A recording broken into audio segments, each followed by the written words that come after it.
بسم اللہ الرحمن الرحیم۔ میں ہوں منور حسین۔ آج ہم بات کریں گے جنرل عاصم منیر صاحب کا جو دورہ ایران ہے،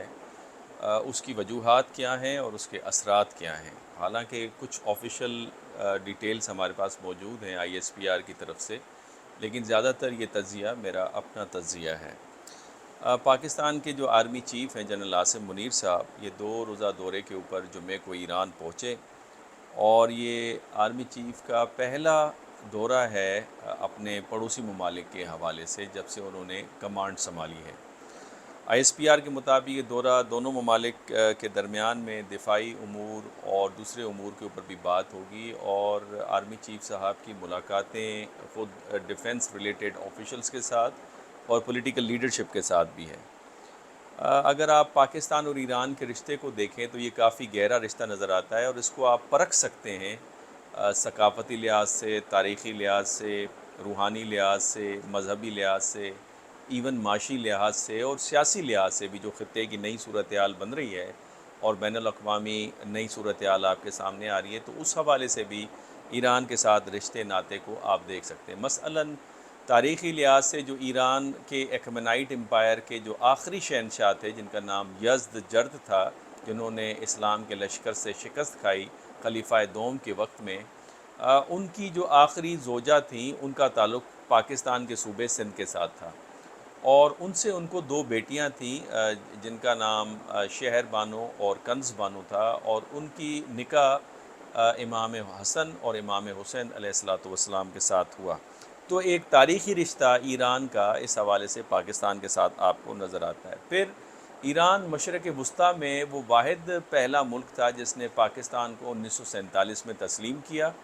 اور اس کے ساتھ ساتھ جب 1979 میں ایران میں اسلامی انقلاب آیا تو پاکستان پہلا ملک تھا یا صف اول کے ممالک میں شامل تھا جس نے نئی ڈسپنسیشن کو ایران کے اندر قبول کیا۔ تو لہٰذا یہ جنرل عاصم منیر صاحب کا 5واں دورہ ہے جب سے انہوں نے کمانڈ سنبھالی ہے۔ پہلے وہ تشریف لے گئے سعودی عرب، اس کے بعد UAE، اور پھر برطانیہ، اور پھر 2 ماہ پہلے چائنا کے دورہ انہوں نے کیا، اور چائنا کے دورے کے بعد یہ دورہ اس وقت ایران کا ہے، اور پڑوسی ممالک میں آپ اسے پہلا دورہ کہہ سکتے ہیں۔ اب بات کرتے ہیں اس کی اہمیت، اس دورے کی اہمیت کیا ہے، یا یہ کس تناظر کے اندر اس دورے کو ہم دیکھ سکتے ہیں۔ اچھا، اس کی اہمیت کو اگر آپ نے سمجھنا ہے تو اس کو ہم مختلف زاویوں سے جانچ سکتے ہیں۔ پہلا تو دفاعی زاویہ ہے۔ یہ دورہ اس حوالے سے آپ کو کافی اہم نظر آتا ہے۔ مثال کے طور پہ افغانستان کے فرنٹ پہ دیکھیں تو دہشت گردی کے جو ٹھکانے ہیں، دہشت گردوں کے محفوظ ٹھکانے، وہ افغانستان میں ہیں، اور پھر TTP اور لشکر احرار، اور ایک اب نئی کو جہاد پاکستان کے نام سے نئی تنظیم سامنے آ رہی ہے جو پاکستان کے اوپر حملے کر رہے ہیں۔ چونکہ TTP کے حوالے سے بہت بات ہوتی تھی کہ ان کے جو جڑیں ہیں وہ افغانستان کے اندر موجود ہیں، تو لہٰذا TTP کا ایک نیو فیکشن بنا جو افغانستان کو مورد الزام ٹھہرانے سے بچانے کے لیے، اور وہ حملے کرتے ہوئے نظر آتا ہے بلوچستان اور KPK کے اندر، اور اس کے ریسنٹ ایگزامپلز پارا چنار کے اندر حملے ہیں، اور دوسرا حملہ جو ہے زوب کے اندر ہے جس میں ہمارے جو فوجی جوان ہیں وہ کافی اس میں شہید ہوئے۔ اور ہمیں اندازہ ہونا چاہیے کہ کتنی ٹریننگ اور کتنی انویسٹمنٹ کے بعد ایک فوجی تیار ہوتا ہے، اور اس کے بعد ان کی اپنی فیملی اور ملک کے اوپر جو ان کی قربانیاں ہیں وہ لازوال ہیں، وہ ہمیشہ یاد رکھی جائیں گی، اور اس حوالے سے ان کو سلام بھی ہے۔ لہٰذا جو محفوظ ٹھکانے ہیں افغانستان میں، اس میں انٹرنیشنل جو ریسرچ انسٹیٹیوشنس ہیں وہ بھی ایویڈنسز پرووائڈ کریں۔ مثال کے طور پہ جو انٹرنیشنل انسٹیٹیوٹ فار پیس ہے واشنگٹن DC کے اندر، اس سال کے اوائل میں ان کی ریسرچ آئی جس میں انہوں نے بتایا کہ محفوظ ٹھکانے موجود ہیں افغانستان میں دہشت گردوں کے، اور طالبان کی حکومت ان کے خلاف کارروائی کرتے ہوئے نظر نہیں آ رہی، اور بنیادی وجہ یہ ہے کہ طالبان کا ماننا ہے کہ انہوں نے ان کے ساتھ مل کر غیر ملکی فورسز کے خلاف جہاد کیا، تو ہم انہیں نہیں نکالیں گے۔ البتہ وہ پاکستان کے ساتھ ان کی بات چیت کروانے کے لیے تیار ہیں۔ لہٰذا جو دہشت گردی کا جو بیس کیمپ ہے افغانستان کے اندر، وہ آپ کو موجود نظر آتا ہے، اور اس میں جو وجہ ہے بنیادی طور پہ، یا بڑی وجہ آپ سمجھ لیجئے کہ چونکہ دہشت گردی ہو نہیں سکتی، دہشت گرد تنظیمیں چل نہیں سکتی جب تک ان کو پیچھے سے ہتھیاروں کی ترسیل نہ ہو یا پیچھے سے سپورٹ نہ ہو۔ تو وہ موجود ہے، جب امریکنس یہاں سے تشریف لے جا رہے تھے تو $2 بلین کا ایک تخمیے کے مطابق ہتھیار چھوڑ گئے، اور وہ لیٹسٹ ویپن ہے، state of the art weapon ہے۔ وہ پارا چنار کے اندر بھی استعمال ہوا، وہاں بھی پکڑا گیا، زوب کے اندر استعمال ہوا، کے پی کے اور بلوچستان کے اندر جس طرح کی کاروائیاں ہو رہی ہیں، اور وہ اسلحہ اتنا فریلی بک رہا ہے کہ خود پاکستان کے جو ٹرائبل ایریاز ہیں وہاں پہ بھی وہ اسلحہ اس وقت موجود ہے۔ تو پہلا تو یہ، دوسرا اس کی بنیادی اور ایک وجہ بھی ہے، اور وہ وجہ ہے کہ طالبان کا ایک پریشر ٹیکٹس کے طور پہ یوز کرنا ہے اس طرح کے حملوں کو، تاکہ پاکستان کو مجبور کرے کہ انٹرنیشنل کمیونٹی سے طالبان کی حکومت کو تسلیم کروایا جائے، ریکگنیشن دلوائی جائے۔ اب اس میں سیدھا سیدھا ہم یہ کہہ سکتے ہیں کہ طالبان کے اپنے کرتوت اس طرح کے ہیں کہ نہ پاکستان اس پوزیشن میں کہ ان کو ریکگنائز کرے، اور نہ انٹرنیشنل کمیونٹی ان کو ریکگنائز کرے گی۔ ان کے جو وعدے وعید تھے کہ وہ دہشت گرد تنظیموں کے خلاف کارروائی کریں گے یا اپنی سرزمین کو کسی غیر ملک کی سرزمین کے خلاف استعمال نہیں ہونے دیں گے، یا بچیوں کی تعلیم کے حوالے سے یا عورتوں کی جابز کے حوالے سے، یا وہ انٹرنیشنل آرگنائزیشن جو افغانستان میں کام کر رہی ہیں افغانستان کی ڈیولپمنٹ اور سوسائٹی کی ڈیولپمنٹ کے لیے، ان کو تحفظ مہیا کریں گے۔ ان ساری چیزوں کے اندر آپ کو افغان کی حکومت، افغانستان کی حکومت ناکام نظر آتی ہے، طالبان کی حکومت ناکام نظر آتی ہے۔ تو لہٰذا یہ جو صورتحال ہے وہ پاکستان کے لیے انتہائی مشکل ہے، اور اس حوالے سے پاکستان ایک مشکل سچویشن کے اندر ہے، حالت کے اندر ہے۔ ایک طرف وہ دنیا سے افغانستان کے لیے ایڈ کی بات کرتا ہے، دوسری طرف ان کو تسلیم کرنے کی بات کرتا ہے، اور تیسری طرف پاکستان کے اندر دہشت گردی افغانستان کی طرف سے ہو رہے ہیں۔ تو لہٰذا ایک طرف ہم ان کے لیے انٹرنیشنل کمیونٹی میں سپورٹ کی بات کر رہے ہیں، اور دوسری طرف جو ہے ہم یہ بھی کہہ رہے ہیں کہ آپ دہشت گردی کروا رہے ہیں۔ تو یہ بڑی کیچ 22 کی سچویشن ہے پاکستان کے لیے۔ اسی لیے پاکستانی حکومت نے اور ہمارے دفاعی اداروں نے تہیہ کیا کہ اب ہمیں لائن آف ایکشن ایک طے کرنی ہوگی حتماً، جس میں ہمیں کلیئر کٹ میسج دینا ہوگا افغانستان کو، اینف از اینف، اب اس کو آپ روکیے۔ اس حوالے سے آئی ایس پی آر کی پریس ریلیز بھی ہمارے سامنے ہے، اور اس حوالے سے بہت سارے اور بیانات بھی ہمارے سامنے نظر آتا ہے۔ پھر ایک وجہ اس کے اندر سی پیک کا بھی ہونا ہے۔ بیرونی ہاتھ کے بغیر اس طرح کے دہشت گردی کے حملے نہیں ہو سکتے۔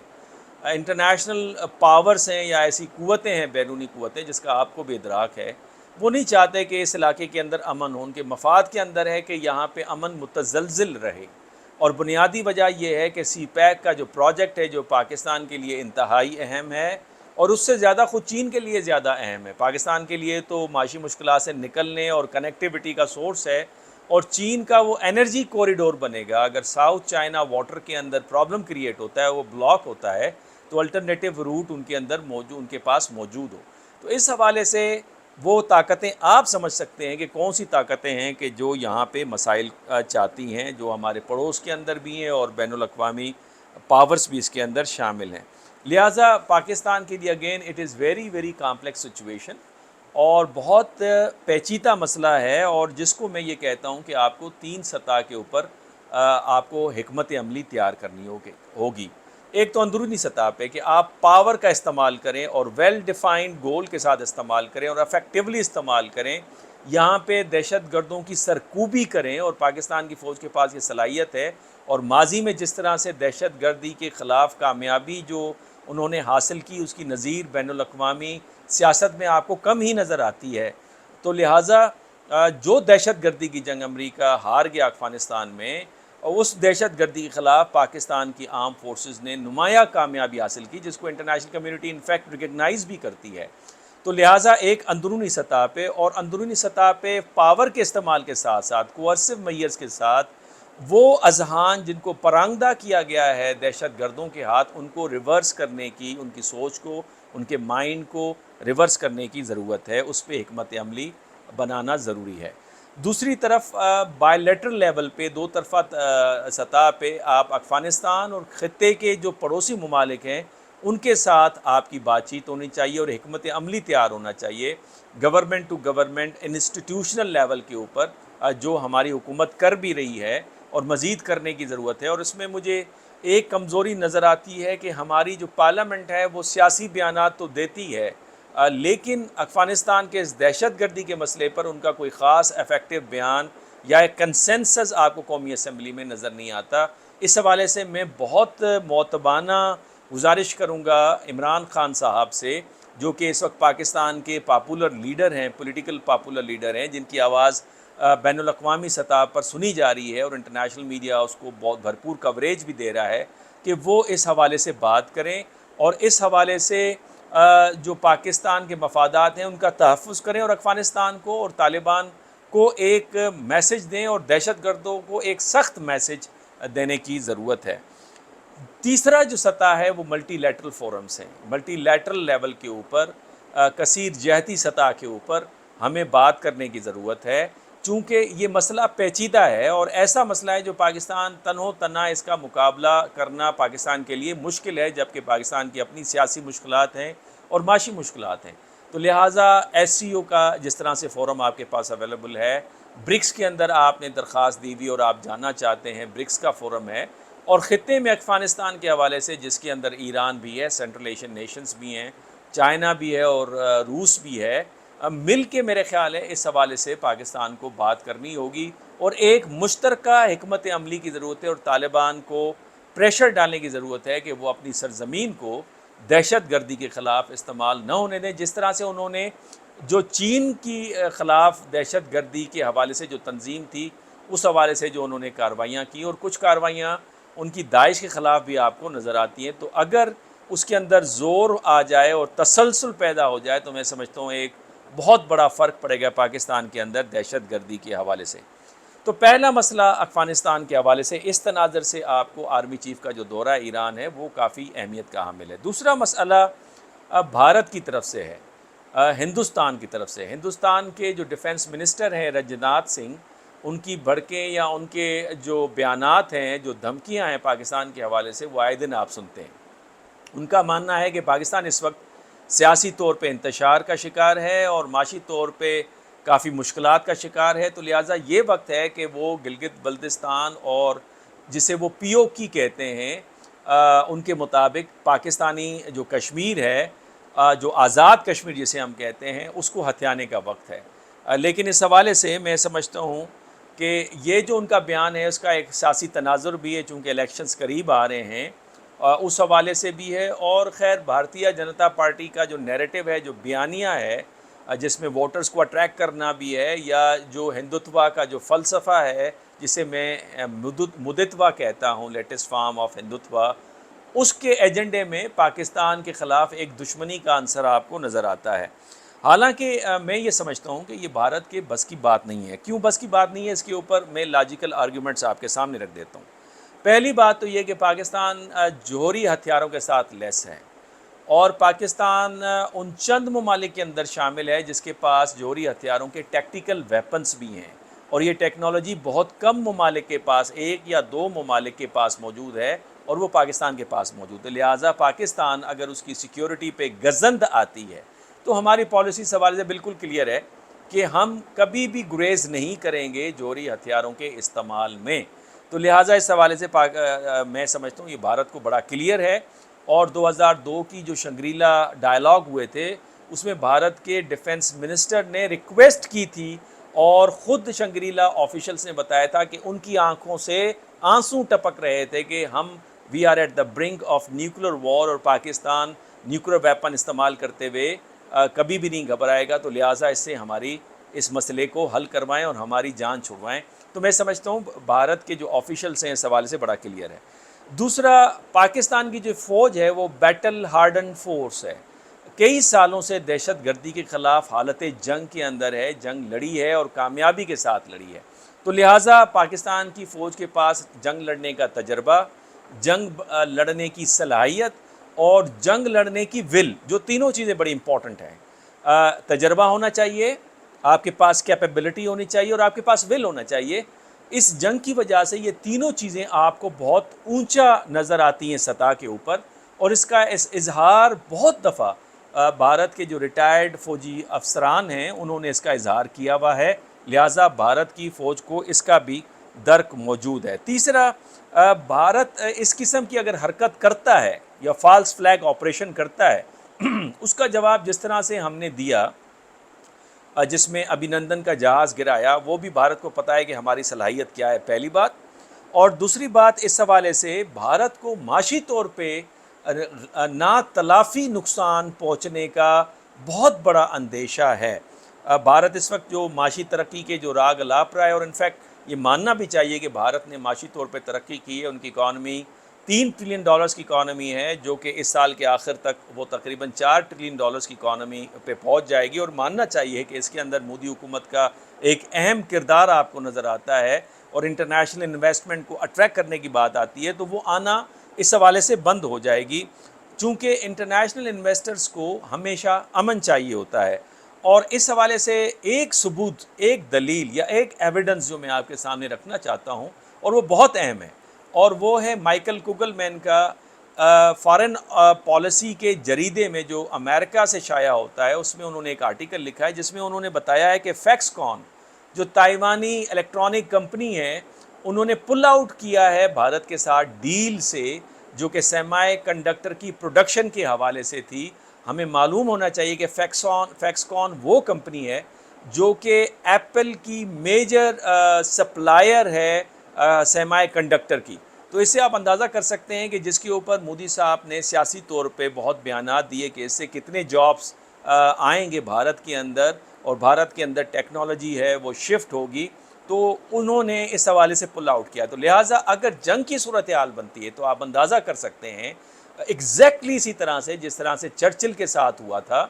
ایگزیکٹلی اس طرح سے جس طرح سے وار کے بعد ایوب خان کی حکومت متزلزل ہوئی، انہوں نے پاور چھوڑنا پڑا، تو مودی حکومت اور مودی کی سیاسی پارٹی بھارتیہ جنتا پارٹی انتہائی مشکلات کا شکار ہوں گی، جو کہ آلریڈی مشکلات کے فیز میں سے گزر رہی ہے۔ ریسنٹ الیکشنز میں ہم نے دیکھا، وہ کرناٹکا کے الیکشن ہو، اروناچل کے ہوں، پنجاب کے ہوں، وہاں پہ شکست، اور پھر اپوزیشن کی پولیٹیکل پارٹیز کا یونائٹڈ فرنٹ جو ہے وہ تیار ہو گیا ہے، اور پھر بھارت کے اندر جو سین وائسز ہیں، جو کرٹیسزم ہے مودی حکومت کی اندرونی پالیسیز کے حوالے سے، آزادی کے حوالے سے، چاہے پریس کی آزادی ہو یا انڈیویجول لبرٹی ہو یا مائنورٹیز کے اندر جو برتاؤ ہو، جس کا اظہار صدر اوباما نے CNN کے ساتھ انٹرویو میں کیا، جس کا اظہار بھارتی سین وائسز جس میں اروندھتی رائے ہیں جو کہ ویل نون انٹرنیشنل رائٹر ہیں، اس طرح کی، یا برکا دت ان کی ویل نون جرنلسٹ ہیں، اس کا اظہار بار بار آپ کو نظر آتا ہے۔ تو لہٰذا بھارت کا جو معاشی ترقی ہے وہ رک جائے گی۔ بالکل اسی طرح سے ایک اور دلیل آپ کے سامنے رکھنا چاہتا ہوں، جس طرح سے جو گولوان ویلی کے اوپر جو چپکلش ہوئی چائنا کے ساتھ، تو اس میں یہ بھارتی بزنس مین تھے جنہوں نے مودی حکومت کے اوپر زور دیا کہ اس سے آپ پیچھے ہٹیں، جس سے جو ان کی جو انڈسٹری تھی وہ چائنا کے امپورٹ کے اوپر انحصار رکھتی ہے۔ تو لہٰذا میں سمجھتا ہوں کہ اس طرح کی صورتحال سے آگاہ سب سے زیادہ بھارت کے بزنس مین ہیں، جو بھارت کی معاشی ترقی میں ایک اہم کردار ادا کر رہے ہیں، ان کے عزم کو، ان کے مفادات کو شدید نقصان ہوگا، اور بھارت کی اکانومی کو بہت شدید نقصان ہوگا۔ تو لہٰذا ایک یہ آرگومنٹ ہے۔ تیسرا جو اہم اس کی وجہ ہے، اگر اس طرح کی صورتحال پیدا ہوتی ہے تو خود بھارت کے اندر جو آزادی کی تحریکیں وہ زور پکڑ جائیں گی۔ اس وقت ہم دیکھ رہے ہیں منی پور میں کیا ہو رہا ہے، آسام کی جو تحریک ہے، سکھوں کی جو تحریک ہے آزادی کی، اور کشمیر کی جو تحریک ہے، یہ سر فہرست ہیں، اس کے علاوہ بے تحاشا اور بھی ہیں۔ تو آپ سمجھ سکتے ہیں کہ اس کا جو اگر اس طرح کی صورتحال ہوتی ہے جہاں پہ بھارتی حکومت کمزوری کا شکار ہوگی، سوسائٹل انکوہیسونیس پیدا ہوگا، معاشی طور پہ جو ہے ڈیکلائن کرے گا، تو اس صورت میں جو آزادی کی تحریک ہیں وہ زور پکڑے گی، اور بھارت ڈس انٹیگریشن کی طرف جائے گا، جس کا حوالہ اگین میں دوں گا، جس کی طرف اشارہ خود صدر اوباما نے دیا۔ اور ہمیں یاد رکھنا چاہیے کہ یہ امریکن حکومت کا بیانیہ ہے۔ ہمیشہ امریکن حکومت بھارت کو سیدھے براہ راست خود نہیں کرے گی، وہ آؤٹ سورس کرتی ہے سوالات کو، جس طرح انہوں نے اپنی ایک خاتون جرنلسٹ کے ذریعے سے سوال کروایا مودی صاحب سے، مائنورٹیز کے حوالے سے جو ان کا رویہ ہے، اور پھر صدر اوباما نے جو بیان دیا CNN کے اوپر، تو یہ ہمارے سامنے ہے۔ اور چوتھا، جو BJP کی جو سیاسی تنظیم ہے، اس کو ناتلافی نقصان ہونے کا خطرہ ہے اس حوالے سے، وہ متزلزل ہوگا، جس کا میں نے پہلے بھی مثال دی، چرچل کی مثال دی، ایوب خان کی حکومت کی مثال دی۔ تیسرا مسئلہ پاکستان کے جو ایران کے حوالے سے جو وزٹ ہے آرمی چیف جناب آصف منیر صاحب کا، اس کا تیسرا جو تناظر آپ دیکھ سکتے ہیں پاکستان کی معاشی مشکلات۔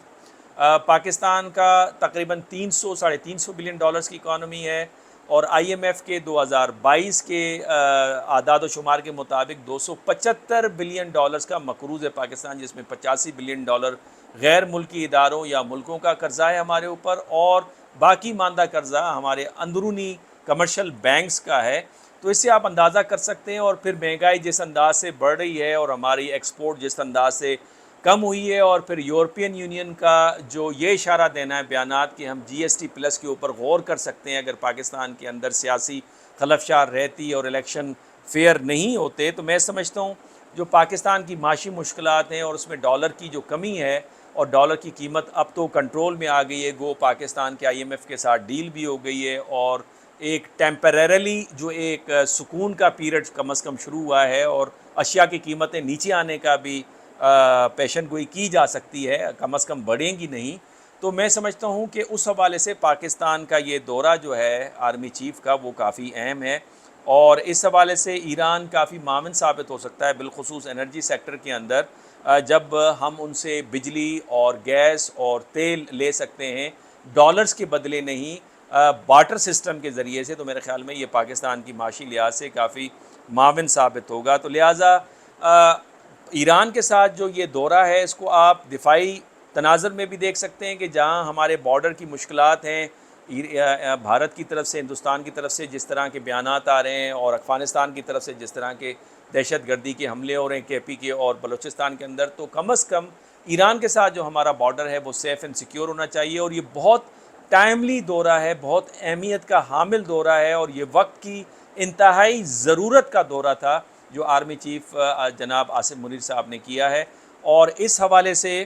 جو ایران کے ساتھ جو ہمارا تعاون ہے بائی لیٹرل لیول پہ اور ملٹی لیٹرل فورمز پہ، کہ دہشت گردی کی سرکوبی کی جائے، کیونکہ ایران کے اپنے اسٹیکس بھی ہیں افغانستان میں، اگر افغانستان کی حالت متزلزل رہتی ہے تو ایران کی سیکیورٹی اگر خراب رہتی ہے تو اس کا اثر پاکستان، اور پاکستان کی اگر سیکیورٹی خراب رہتی ہے تو اس کا اثر خود ایران کی جو بلوچستان ہے اس کے اوپر آپ کو نظر آتا ہے۔ تو اس حوالے سے یہ دورہ کافی اہمیت کا حامل ہے، لہٰذا میں یہ سمجھتا ہوں کہ یہ دورہ ہر حوالے سے اہمیت کا حامل ہے۔ آخر میں یہ گزارش کروں گا، چونکہ طاقت کا منبع اس وقت پاکستان میں، اور میجر اسٹیک ہولڈر پاکستان کی آرمڈ فورسز ہیں، اور طاقت کا منبع بھی آرمی چیف ہیں اس وقت، تو میری ریکویسٹ یہی ہوگی کہ آرمی چیف جس وقت دورے سے واپس تشریف لائیں تو پاکستان کے اندر ایک ریفارم کا پیکیج تیار کیا جائے، جس میں social reforms, economic reforms, political reforms کی کریں، اور جو عبوری حکومت ہے چونکہ اس کے اوپر کسی قسم کا پولیٹیکل پریشر نہیں ہوگا، تو اس پہ بہت سیر حاصل ریسرچ کر سکتے ہیں، ایکیڈیمیا پریکٹیشنرز اس میں بھرپور حصہ لے سکتے ہیں، اور ایک ایسا ڈاکومنٹ تیار کر سکتے ہیں جس کو آنے والی الیکشنز کے بعد حکومت اپروول دے اور اس کے اوپر عمل درآمد ہو، تو پاکستان ان ساری مشکلات سے بآسانی نکل آئے گا انشاءاللہ۔ آج کے لیے یہی آپ کے سامنے میں نے آپ کے سامنے رکھا ہے آج کا ویلاگ۔ اگر آپ کو پسند آیا ہے تو آپ اسے لائک بھی کیجئے، شیئر بھی کیجئے، اور اگر اس کے اوپر آپ کے ریزرویشنز یا آپ کا پوائنٹ آف ویو ڈیفرنٹ ہے تو میرے ساتھ ضرور شیئر کیجئے۔ آپ کے کمنٹس کا انتظار رہے گا۔ اجازت دیجئے، اللہ حافظ۔